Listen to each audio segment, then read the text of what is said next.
it's all possible. Now, before we get started, we do need to take care of a few operational details for this program. If you are having technical trouble, please call us at 1-800-721-4185. And for questions about today's broadcast, you can email us at info@cdlhn.com. Continuing education credits are available for this program from the CDC ATSDR online system based on 1.5 hours of instruction. If you wish to receive continuing education credits, you must register and complete a course evaluation. In order to access the evaluation and to receive credit, you must have a verification code specific to this broadcast. The verification code will be announced during the course of the program, and more details will be provided before our break. Our goal today is to give you information to help you prepare your specific region for mass vaccination clinics as an exercise and in preparation for an actual event. We will also try to bring you a broad range of information, beginning with a national and state perspective of the topic and examples of what healthcare professionals here in San Diego, San Francisco, and Sacramento have done recently to prepare themselves. Our program comes to you today really in two parts. As a convenience to our panel of national and regional experts, we have pre-recorded a series of topic-specific segments. Then at the end of this broadcast, we will be live in studio for about 15 minutes to answer your questions. You can get in touch with us at any time during the broadcast by phone or fax, and we'll include your questions in our live segment. The telephone number is 1-800-721-4185, and the fax number is 800-432-5. Start. Let's take a brief look at the evolution of vaccination and vaccination clinics. In many ways, the history of infectious disease parallels the advancement of human civilization. As cities grew and travel and trade increased, the intermingling of populations contributed to the spread of communicable diseases and epidemics. Epidemics like the plague and smallpox devastated communities and led to the demand for prevention. In the late 1700s and 1800s, great advancements were made in basic virology and rudimentary vaccines. Success arrives in 1796 when Edward Jenner inoculates James Phipps with cowpox and has positive results. Research continues, and almost 100 years later, Louis Pasteur develops the cholera vaccine and then the rabies vaccine. During World War II, we witnessed the first mass vaccination clinics as soldiers lined up for tetanus shots. In the 1950s, under the threat of polio, entire families lined up for shots. Throughout the 20th century, vaccinations to protect against diseases such as measles, rubella, and influenza became routine and commonplace, as well as mass vaccination clinics. Mass vaccination clinics are, for many, a nostalgic memory. As a result of recent world events and preparedness needs, however, mass vaccination clinics are just as critical now as they were then.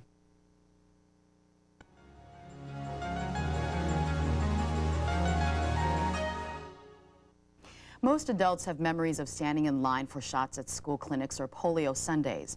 It's widely known that public health has a distinguished history of offering vaccination clinics. And now that we are planning for potential bioterrorism events in a much larger scope, public health professionals will continue to be the force behind mass vaccination and mass prophylaxis services.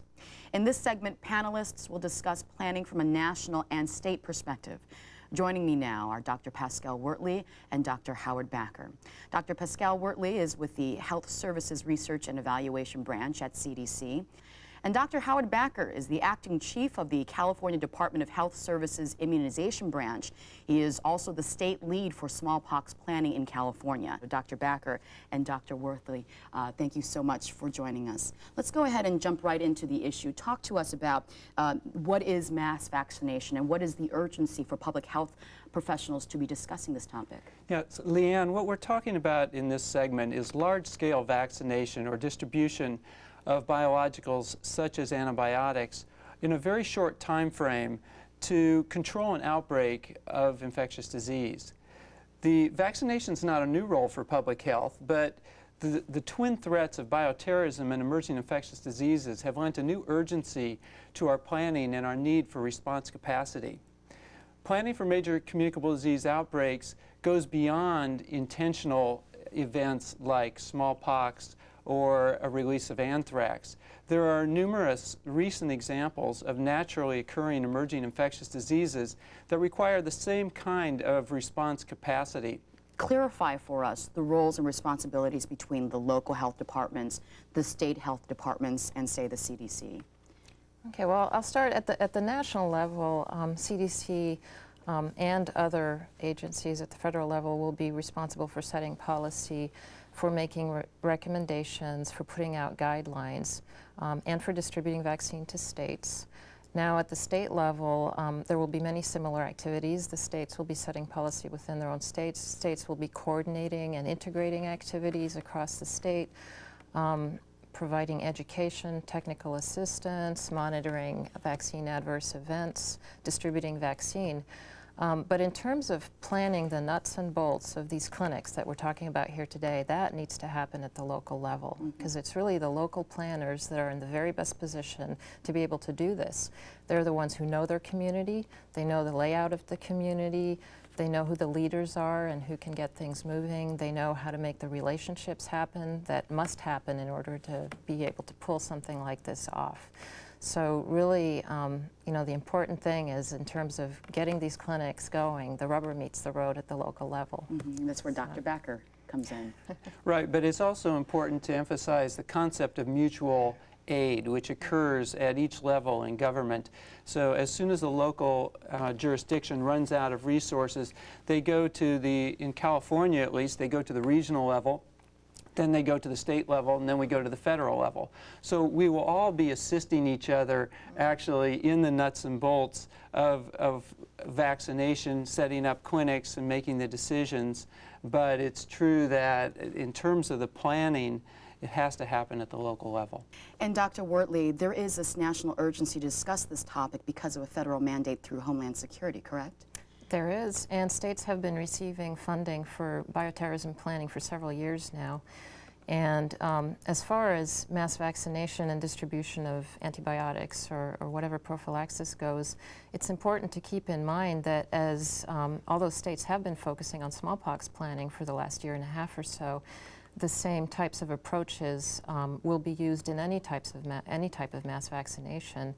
And the main challenges will be the same, although there are specific differences. But in general, whether public health is mounting a response to a man-made threat or naturally occurring threat, the success of that endeavor rests upon the ability to have a good infrastructure or building blocks. And there are three main building blocks, and they have to do with having a competent and trained workforce, having data and information systems, and having organizational and systems capacity. And the latter means having strong leadership, having policy, plans and protocols in place, and very importantly, having partnerships with all of the outside partners outside of public health with whom collaboration is critical in order to successfully undertake such large endeavors. And now that we understand the need for talking about mass vaccinations, can you tell us how is planning for these large-scale vaccination clinics any different than what we're doing right now? Well, as you know, in general, vaccination occurs through the private sector for the most part. But when we start talking about large-scale vaccination, we're not talking about business as usual. We're talking about a response to a crisis situation. And that means that a large number of people need to be vaccinated in a very compressed time period. And in order to successfully accomplish that, that calls for a huge amount of coordination and control, working with external partners. It calls for clear communication with the public. And that's not the kind of thing that can be pulled off on the spur of the moment. And Dr. Vacc, from a state and local level, why can't we use the existing provider networks for these mass vaccination clinics? In a crisis situation, there's a need for public health to control the response. And there are several barriers to allowing or to trying to ask the private providers to take on this vaccination. Some of those would be the need for security, the need to control the distribution of the vaccine, the need to train response staff, and the potential need for this to be done under a protocol of an investigational new drug. And then there's other things like timely and consistent documentation. So then for planning purposes, how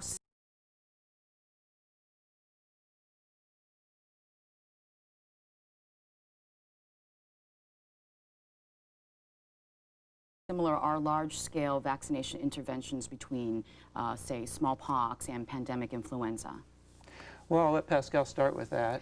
I'll start off by addressing a few of the issues that come up within the clinics themselves. In principle, we're talking about the same thing, getting a large number of people vaccinated in a short time period.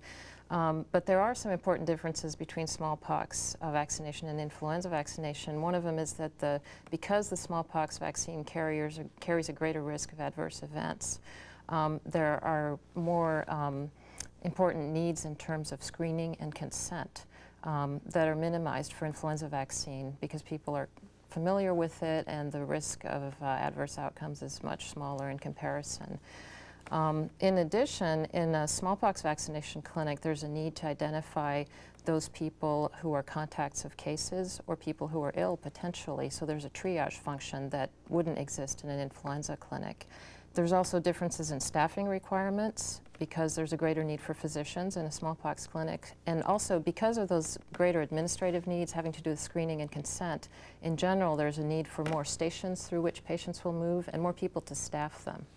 And then a last point, just about the logistics within clinic, is that the smallpox inoculation per se is actually easier to administer than an injection for influenza.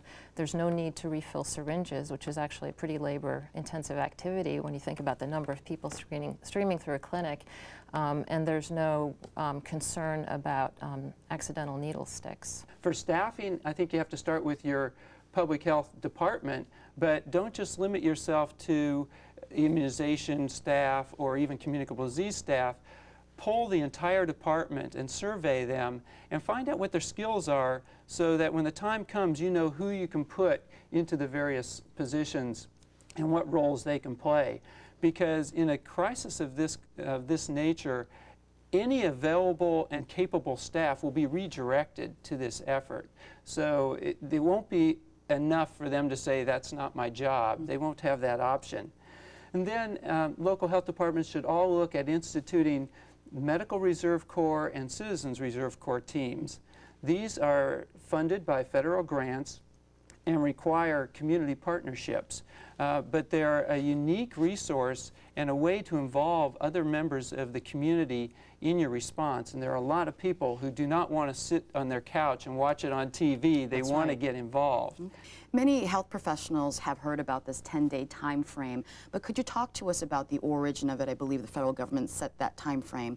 And also, when does that begin? Who makes the decision of when this time frame begins? Well, the 10-day time frame refers to smallpox vaccination. Should a smallpox case occur, the hope is that the area where it has been decided that the population should be vaccinated can be vaccinated in 10 days. Now, why was 10 days selected? There's a number of reasons. One is that we want to be able to mount a timely response, obviously, to a threat like that. The average incubation period for smallpox is 14 days, so you could say that trying to get the area vaccinated in 10 days is a conservative approach to that and a safe approach. And I think most agree it's a difficult goal. It's a high bar that's being set, and it's an important goal to strive for.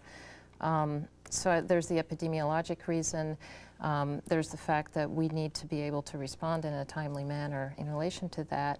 And you know, it's important, the more we can reassure ourselves that we can vaccinate people appropriately post-event, the less there is a need for pre-event vaccination. And really, we much prefer to vaccinate people once there is an actual threat of smallpox, because in terms of risk-benefit, it's a much more favorable situation than vaccinating people before there's any smallpox around.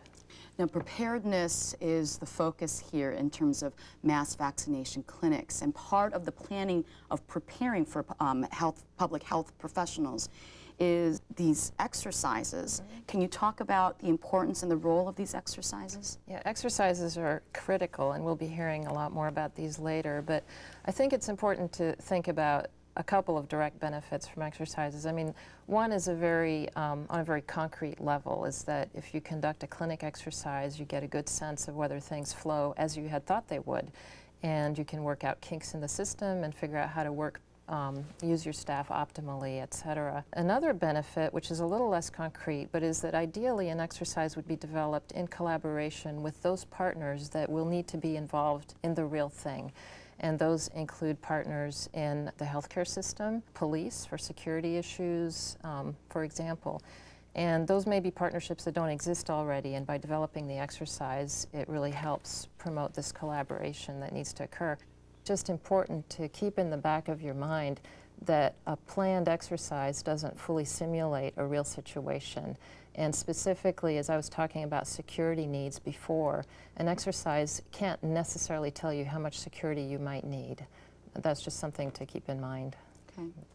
And Dr. Becker, did you have anything to add? Practice makes perfect, and until you practice, it's almost impossible to be able to conceive of all the partnerships, personnel, logistics that you'll need. And so an exercise is a way to practice this, even if it can't possibly be a realistic scenario.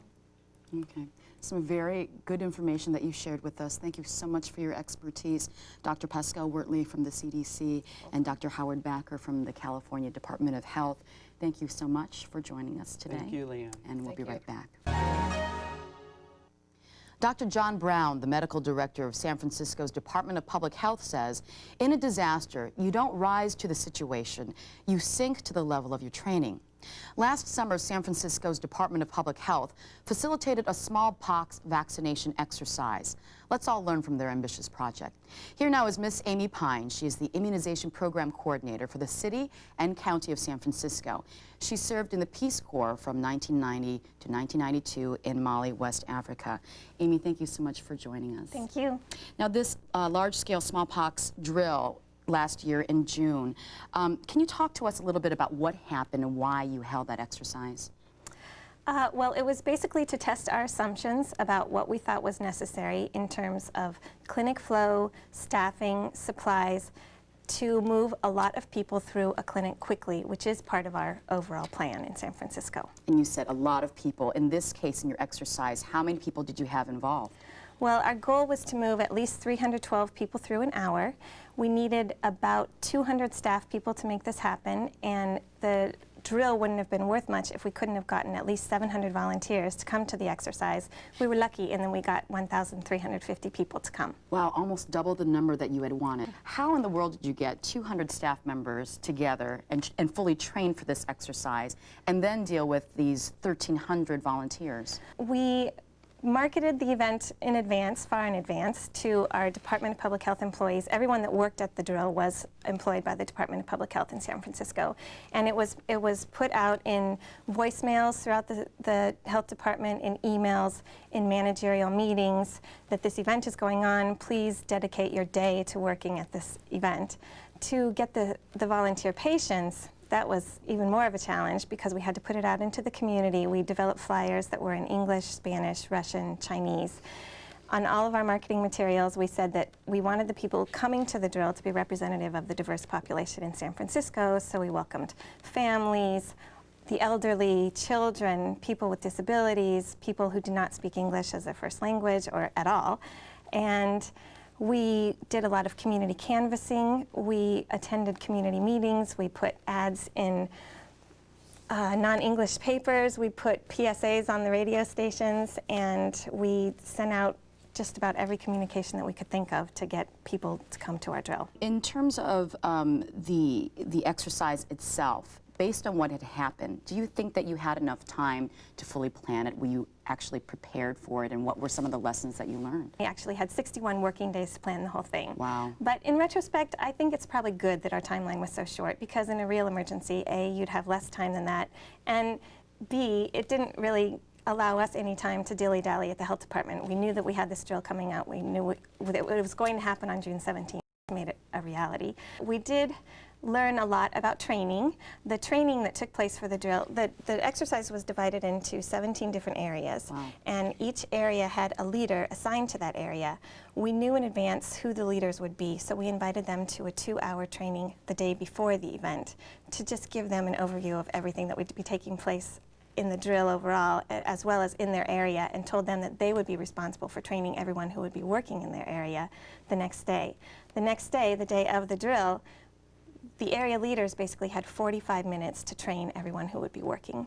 Now, in retrospect, that wasn't enough time. It was, I mean, we pulled it off. It was enough time for the drill, but in a real emergency, it wouldn't have been enough time. And so that was one lesson that we learned. Another lesson was that we needed more security. We had recruited close to 200 staff people to work at the event that day, but we didn't have any people tasked specifically with just being security guards. We learned a lot of lessons in terms of the signage that needs to be used in an area like that. You need some creative things that are tall, because we couldn't hang anything from the ceiling, so some people suggested balloons or large poles, but I think the best suggestion was to have color tape on the floor and just say to people, follow this color tape. Some very practical lessons. Yeah. For the staff, we asked in advance if people spoke another language, because we had to make sure that all of our materials were produced in English, Spanish, and Chinese. Those 3 languages we knew we would be handling at the drill. And we needed at least one Chinese and Spanish speaker in each area of the drill. So we would ask the staff in advance, do you speak any other languages? And you guys already have plans in place because you administer immunization clinics throughout the city and the county. How did those plans cross over into the planning process of this particular smallpox clinic? Or can it? Is it apples and oranges? Because you're dealing with sometimes fear and hysteria with smallpox and spending more time with the patients. Yeah, well, the mass clinic experiences that we were used to were more for flu vaccine, and we've been doing those for so long that I think people pretty much have a handle on at least the elements involved. For smallpox, we had never done anything like this, and it's a very complicated vaccine, so the planning process was a little bit different. The fact that it was just all one day, you know, you come in, you learn this, you open your doors to the public, and then you close the doors, have a debriefing session, and go home. It was not something we had ever tried before. The mentality behind a mock exercise, everyone knows it's pretend, but in preparation and administering what happens during this drill, how real is it? Is there a difference between what the volunteers do during this drill as opposed to what would really happen in real life? We tried to make it as real as possible. That was one of the tenets of the steering committee. We said, okay, every time we are approached with a decision as to should we take an easy route and control it, or should we make it harder and just make it real, we chose to make it harder and try to make it real. Now, we didn't actually have any smallpox vaccine on site or any needles or sharps on site. We just didn't want to deal with that potential liability. So what we did was we used plastic stirring straws, thinking that they were small, and we dipped them in vials of sterile water, and then the nurses had followed the same immunization protocols. And so the lessons that you learn from this, you think it sets the stage for a very good plan for future mass vaccination clinic exercises? Definitely. It makes such a difference to see it all in person, experience it. It was really wonderful to have all of these different people from the health department coming together that normally worked in all different jobs in the health department, but working in this drill, and you got to meet a lot of people, and you got to experience firsthand what it was like to deal with the public all day long and experience the level of exhaustion that you might feel in a real emergency. And it really helped us realize what would be necessary in a real event. So you suggest this for all other public health professionals? Done the right way, it can be very beneficial. Amy Pine, thank you so much for sharing your fascinating experience with the drill in San Francisco, and we thank you for being with us today. Running flu shot clinics are practically a routine part of many healthcare workers' lives. In this next segment, we'll take a look at a unique alternative to traditional clinics. Joining me now is Miss Sally Shaw. Sally Shaw has been a registered nurse for 24 years and has worked in the field of public health for 22 years with Sacramento County. She has held the position of immunization coordinator for 10 years. Ms. Shaw, thank you so much for joining us. Thank you. Your immunization program has been offering these drive-through clinics long before you even came on board. Yes. Tell us why they offer these drive-through clinics and what are some of the pros and cons? Sure. Well, many years ago, we found that it might be convenient, that was sort of a guess at that point in time, for a lot of our seniors to come to drive-through clinics. And over the years, we found that our thought was really supported. Many seniors are on oxygen, don't walk well. It's difficult to get into large buildings for flu shots. And so over the years, we've offered more and more of them and have found them to be quite effective. The pros are definitely for the seniors. They can come in, they're not having to get out of the car. Multiple people can come in one vehicle, which is sometimes an issue. We also help board and care homes or assisted living facilities that don't have nurses that work there. They bring them in vans too, so it's very, very convenient for them. I'd say some of the cons to that is it does require some extra planning. You do have some issues with weather from time to time, so it's really, you have to take the whole process where you don't necessarily worry about all the vehicle things in an indoor clinic. You definitely have to worry about that with a drive-through. What about for people who happen to walk by, don't have a car, they're at the bus stop or are riding their bicycle and they see this clinic? What happens to them if they want to be vaccinated? If you start letting people walk through, you've just defeated your whole purpose of having a drive-through. So if we have people show up, what we try to do is to educate them that this is a drive-through. So next year, bring your car. But then we try to accommodate by putting them in another car, and these seniors are so helpful to one another. If that's not working, then we get in one of our cars and drive them through, but we're really reinforcing to that individual that when we say drive-through, that's what we mean. You touched upon the issue of liability, and liability also lies in the hands of the many volunteers that you have. Talk to us about how important it is to recruit good volunteers, and how do you train all of them? Prior to the clinic starting, usually about 1 month prior, I actually hold a training session at the Red Cross that I offer CEUs to the nurses, and I go through, this is this year's flu clinics, this is what we're using, these are any changes that we're encountering, this is what to expect. And so it kind of updates them, and it is a requirement that they attend that training at least once every 2 years. Most of them come every year. Yeah, it sounds like you have established relationships with a lot of these volunteers, which is an important part of the program. And we usually don't take volunteers that are nurses unless they go through the Red Cross process. And part of it is that Red Cross has so many opportunities. We want to help them recruit nurses, but that the other point, it's a point of contact, so we know that everyone is being treated and trained the same way. Okay, so one part of running these clinics is training these volunteers. Another challenge, however, is storing the vaccine. Can you talk to us about that? Especially when you're outdoors, and if we get lucky and run the clinics on October, it can be pretty warm. Normally if it's cold or rainy, I'm not as worried, but if it's warm, what we do is that we make sure we bring several ice chests. The vaccine that we're not using at that point is really stored in one ice chest, not opened a lot. Thermometer is in there to check it. The one that we're using, we still have a thermometer in it, but we're moving that vaccine pretty rapidly, and we can run through it pretty fast. We normally, drive-thrus can see anywhere from 700 to 1,000 people, so we can go through a lot of vaccine, but we're monitoring it carefully. We don't want a lot of it open, sitting around. Usually I have one charge nurse with the Red Cross, and she is in charge of monitoring that vaccine. And I remember many people this past flu season running to get vaccinations because they heard that they were in low supply. And you probably faced vehicles with multi-passengers in there. How do you deal with situations like that? Well, we have two sorts of circumstances that we deal with. Just a regular passenger car that has multiple occupants in it. What we tend to do is we have the driver drive up, put the car in park, and take their foot off the gas. And we say this routinely. It seems so basic, but that's a really important feature. And what we have done is that we will immunize the occupants other than the driver first. We always do the driver last. And the reason for that is sometimes the driver can't see what's behind them. They're a little bit nervous about themselves getting the shot, and we wait to do them at the very end. And that way we don't have a needle kind of still in somebody's arm or not quite finished with what we're doing. Now, if we have board and care homes or assisted living facilities come, we have a special place that we park those vans.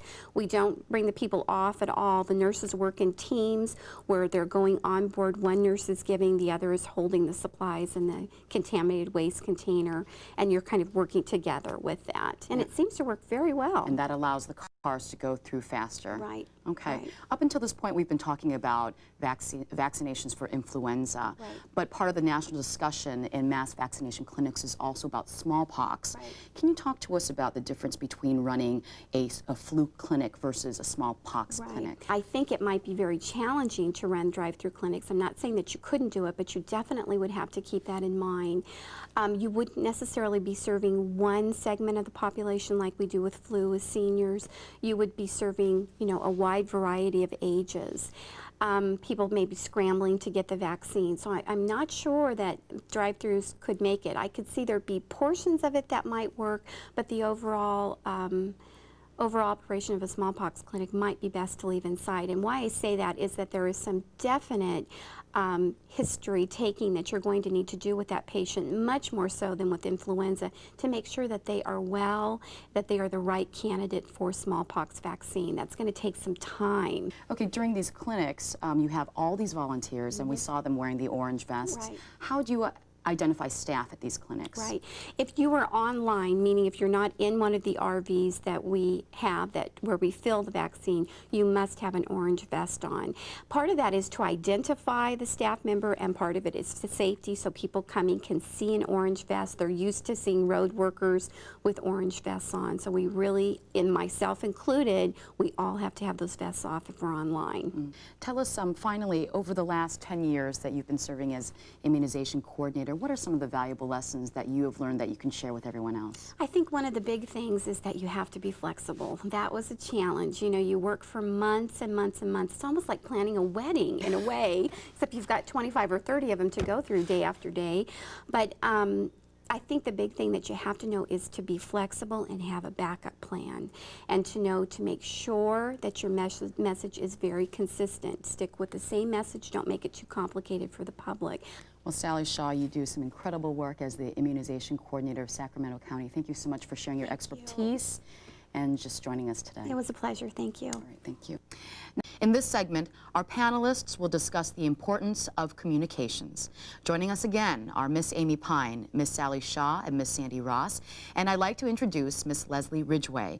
She has extensive media relations and communications experience here in the healthcare arena, including work during the 2003 wildfires, the 2003 flu outbreak, and the smallpox response launched by the federal government in 2002. And Leslie, you deal with the media directly. All the time. All the time. So talk to me about some of the challenges in communication.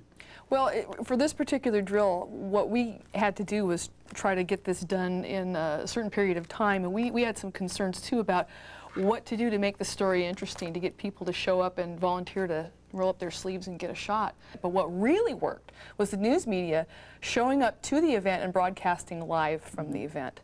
And that brought a lot of people. I actually asked the people who were checking folks in to do a little informal poll to find out how people heard about this, and most of them said the live broadcast. In planning for communications, are there any catchphrases or words that you use and words that you try to avoid in trying to publicize your event or getting publicity? Well, in San Francisco, we obviously were conducting a smallpox vaccination clinic, and we didn't want to instill any unnecessary fear in the community, so we didn't use the word smallpox in any of our press releases or marketing materials. In anything that was written down, we did not use the word smallpox.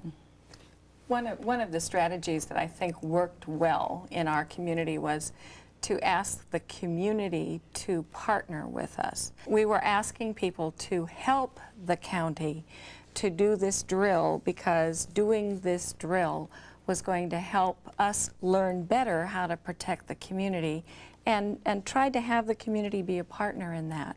And Sally, how do you get the word out to all the different communities that especially are multicultural, multilingual? How do you reach out to them and communicate with them? We found one of the best things we could do is advertising the penny saver. I mean, I never would have thought the penny saver, but it really made a big difference. And then the neighborhood newspapers, we reached out to them. The other thing we planned is that we have clinics in those neighborhoods. So people that are familiar where that particular church is or community center, they're not driving 10 miles to an area that they don't know and never go in. It's staying right in their community. So we really not only reached out to the media in that community, but we placed the clinic in that community also. Okay, and Amy, how did it work for you? We said that we wanted the population who came to the drill to be representative of the population that lived in San Francisco. So we encouraged those with disabilities to attend, the elderly, children, families, monolingual, non-English speakers. It was on every single piece that was written about the drill, we said, please come. But in an actual event, people are certainly frightened. How do you try and avoid over-frightening them too much, especially in doing these mass vaccination exercises? Honesty is always key. You don't want to minimize something that shouldn't be minimized, and you don't want to overblow something that is not a problem. And sometimes when you're in the middle of something that's a hard call to make, you don't know which side of that line that the reality is. But you need to be as honest as you can about the situation. Whoever the spokesperson is, I mean, and depending on what the disaster may be, to really be a calm presence, empathetic, like you mentioned, also compassionate, and not really veering from being that way. Consistency. Yeah, consistency. Okay. I think too, everyone said the right things, but I think just keeping the message simple. Sometimes we know a lot of things and we're not hiding it from the public, so knowing when to give just the simple message. Very good advice from all of you. Sally Shaw, Amy Pine, Sandy Ross, and Leslie Ridgway, thank you so much for joining us to talk about communication. Thank you. Thank you. Thank you.